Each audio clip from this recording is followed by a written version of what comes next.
Assassin's Creed Shadows just got a surprise update, and Ubisoft really want you to care. It adds a new storyline quest, a new nightmare difficulty, and some long-awaited quality of life tweaks. On paper, it sounds somewhat solid, but months after launch, is it really enough to make you want to revisit it, or win over anyone who skipped it? Because I don't know about you, but I haven't touched this game in a while. So here is my honest thoughts. So the new quest in this update was a bit unexpected. It's a bizarre crossover with Critical Role, which I didn't know dick about, to be quite honest, but regardless, is it actually worth playing? So the new quest, Critical Encounter, introduces Rufino, and you can start it as soon as you unlock Yasuke. Just head over to your hideout and it'll be waiting there for you. Now, I wasn't really too sure what to expect, and early on, it doesn't exactly inspire confidence. First, you'll be asked to destroy research on a boat, which feels all too damn familiar. If you played more than a few hours of this game, you've already done the mission. Same setup, same 10 bloody hour boat trip to it, and even the same ship layout. Not the end of the world though, and I guess I was just willing to give it a chance. After that, it picks up a little, and Rufino ropes you into assassinating a wheel of shithouses, which we have seen many times before. And to be fair, it's actually a bit longer than I expected. I was just kind of expecting it to be 1 or 2 short missions, but there are a good amount of targets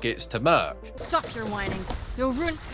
So without spoiling anything, the final mission is rather generic again and expects you to give a dick about one of the targets on the wheel, despite meeting him for about 2 minutes. The borderline average plot aside, once you finish it, which took about 2 hours in total, you then get rewarded a few items, and you can also use Rufino as an ally, which I initially thought was quite cool. I upgraded him, quickly set him to replace this dumpy prick, and went into combat right away to try him out. But for some reason, Rufino shoots a few blanks, delivers a few twats for about 20 seconds, and then decides to can it.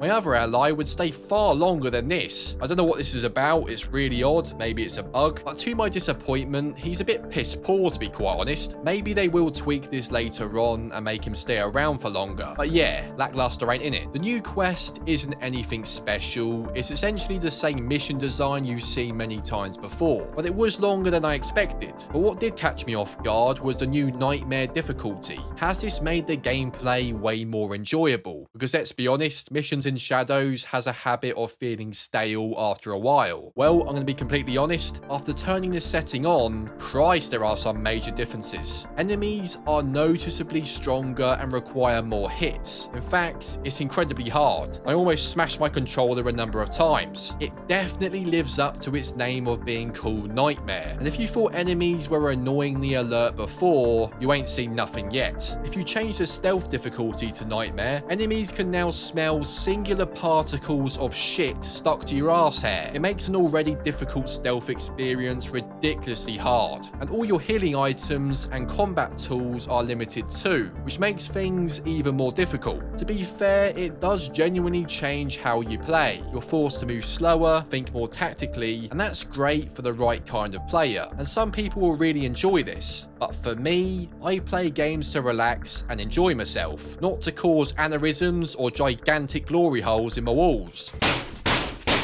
I personally won't be using this, but I can see the appeal, and if you're Prestige 10 Goblin at this game, maybe give it a try. And now we've reached some of the most requested changes that are finally here. But just how effective are they? First off, it's great that we can finally toggle headgear in cutscenes. So now it's totally up to you if you want to ruin an emotional moment by looking like a chav down the local corner shop. The game does warn you about potential clipping and bugs, just to cover their arse, which is fair enough, I guess. And can the toggleable hood be in these games permanently going forward? It's always pissed me off how older games never let you toggle them. And yeah, there's nothing worse than forgetting to cut off a bell, only for some little snitch bastard to ring the thing like a church giving it large at 12 o'clock. Now when it happens, Guardian squads will actually track you across the region. And I've got to say, I do like this change. It adds more consequence and tension when you mess up stealth, which I do a hell of a lot. And on top of that, that, they've actually added some new horseback camera angles, detailed visual effects sliders, and even an ultra low graphics preset for low-end PC players that were struggling with performance. And all of these are welcome additions. So, are all these changes enough to warrant a revisit to Assassin's Creed Shadows? Honestly, I wasn't really too sure what to expect, and in some ways this update did more than I thought it would. That new quest is longer than most of us expected, and the quality of life tweaks are appreciated. But I have to say, I haven't actually touched Shadows in months. Not because I hate it, I really don't, but I just got bored. Maybe I'm in the minority, but after 40 plus hours in this game, the mission loops just don't evolve, and it feels like you've seen everything the game has to offer. Even now with these new updates, nothing they've added has really pulled me back in. It's not a bad Assassin's Creed game, it's just one I'm kinda done with. But if you are thinking of picking up Assassin's Creed Shadows for the first time, make sure you don't pay full price for it. Grab it far cheaper on Instant Gaming,